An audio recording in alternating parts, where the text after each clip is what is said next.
Surat railway station ઉપર આજે એક યુવક ટ્રેન ઉપર ચડી જતા ભારે હંગામો થયો હતો.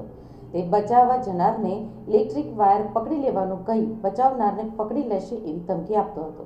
મળતી માહિતી પ્રમાણે સુરત રેલવે સ્ટેશન ઉપર આવેલા પ્લેટફોર્મ નંબર 4 ઉપર બાંદ્રા એક્સપ્રેસ ટ્રેન આવીને ઊભી રહી હતી.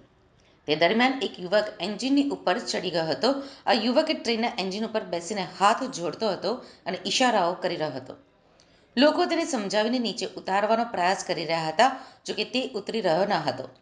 આ અંગેની જાણ થતાં જ આરપીએફના જવાનો પણ દોડી ગયા હતા. શરૂઆતમાં સમજાવીને ઉતારવાનો પ્રયાસ કરતા તે નીચે ઉતરતો ન હતો.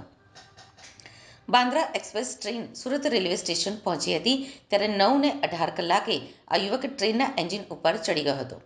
આ અંગેની જાણ થતાં જ પહેલા 9:23 કલાકે ઇલેક્ટ્રિક સપ્લાય બંધ કરી દેવામાં આવી હતી. આ સાથે જ આરપીએફ અને લોકો ઘટના સ્થળે દોડી ગયા હતા અને યુવકને નીચે ઉતારવાનો પ્રયાસ કરી રહ્યા હતા.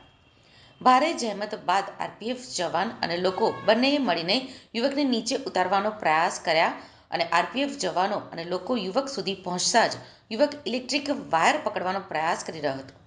જોકે વીજ સપ્લાય બંધ હોવાથી યુવકને કંઈ જ થયું ન હતું. તે દરમિયાન 45 મિનિટની જહેમત બાદ આરપીએફ અને લોકો દ્વારા યુવકને નીચે ઉતારી લેવામાં આવ્યો હતો. યુવક માનસિક બીમાર હોવાનું પ્રાથમિક રીતે સામે આવ્યું છે. જોકે યુવકને આરપીએફ દ્વારા લઈ જવામાં આવ્યો હતો અને વધુ કાર્યવાહી હાથ ધરવામાં આવી હતી. યુવક ટ્રેન ઉપર ચડી જવાના કારણે ટ્રેન વ્યવહારને પણ અસર પહોંચી હતી. 45 મિનિટ સુધી ચાલેલા આ ડ્રામાના કારણે 7 જેટલી ટ્રેનો મોડી પડી હતી. આ ટ્રેનોને 45 મિનિટ સુધી રાહ જોવી પડી હતી.